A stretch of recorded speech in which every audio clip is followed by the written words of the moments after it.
હમણાં બોધો કર્યો છે, અમારો પુત્ર છે અને આ એમને ઘેરથી છે, એ કચ્છમાં જ રહે છે. આજે બીજો દિવસ કચ્છની પાવનધારા, આ કચ્છધારા સંત સુરા જતી સતી અને સંતોની ભૂમિ એ કચ્છની ધરા પર આજે બાપુનું આગમન થયું. અને આ તો દયા પર એક બાજુ કોટેશ્વર મહાદેવ ને બીજી બાજુએ જગતજનની મહાસાપુરા ને બંનેની વચ્ચેથી જ્ઞાનની સરવાણી આજે ભાઈ કેટલો આનંદનો દિવસ.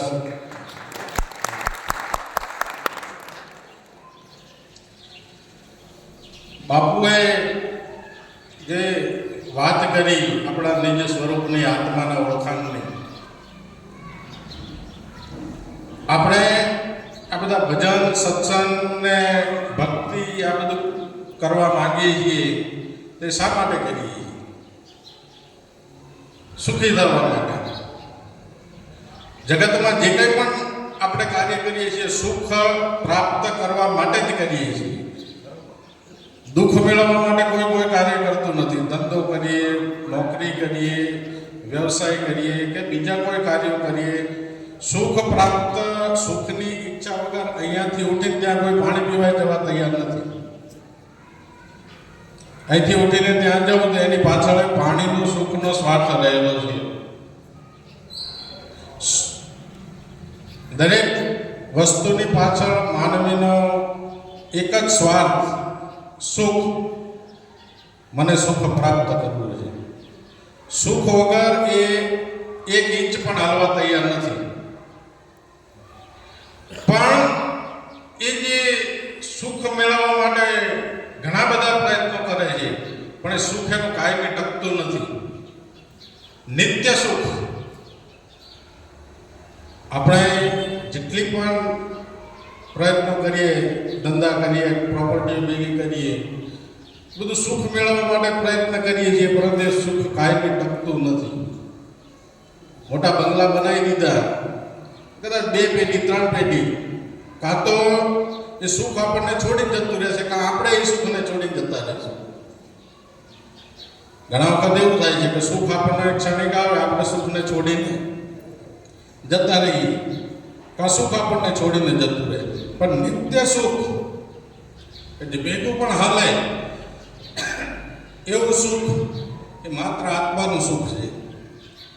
આત્માના સુખ સિવાય બીજું કોઈ પણ નિત્ય સુખ છે જ નહીં. આ જગતની અંદર કોઈ પણ વસ્તુની અંદર તમે શોધી જોજો ને મળે તો બતાવજો કે આની અંદર નિત્ય સુખ રહેલું છે.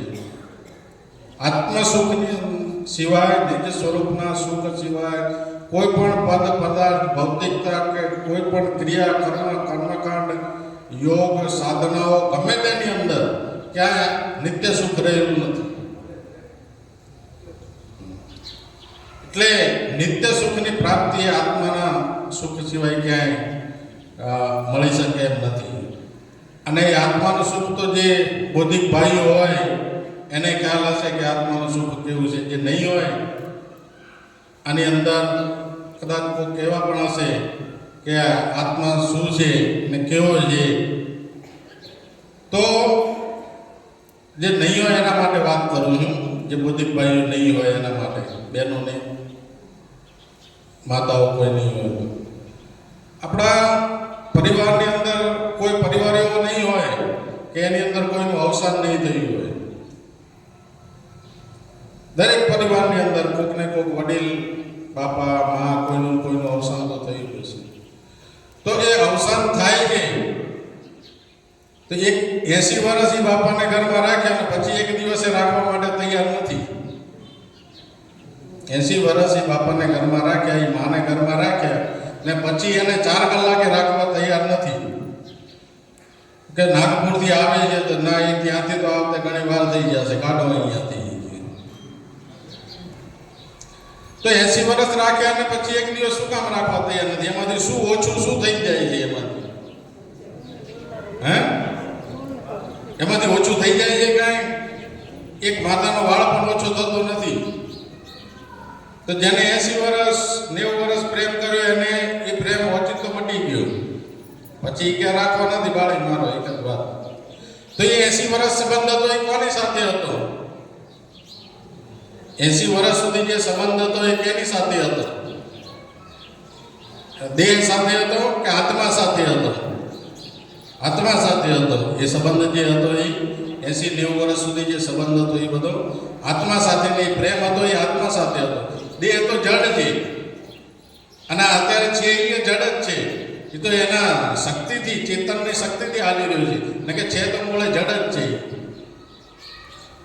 તો અત્યારે જે બધા છે ઘરમાં, પરિવારમાં, કુટુંબમાં, એ બધા કોણ છે? એ આત્મા જ છે બધા. તો પોતે કોણ છે? હા, પણ એ આત્માને ઓળખાવે કોણ? હા, તમે ગમે એટલા જપ કરો, તપ કરો, વ્રત કરો, જટાઓ વધારો, ઉદા થઈ જાઓ, ગમે એટલા ઉપવાસ કરો, પણ એ વસ્તુની ઓળખાણ નહીં થાય. મૂળગાનું એ બધું જે કરશો એના કર્મનું ફળનું બંધન થશે. ભાગજો એ ભોગવવા, સારા કર્મનું સારું ફળ ભોગવવું પડશે, અને નઠારા કર્મ હશે તો એ પણ ભોગવવું પડશે.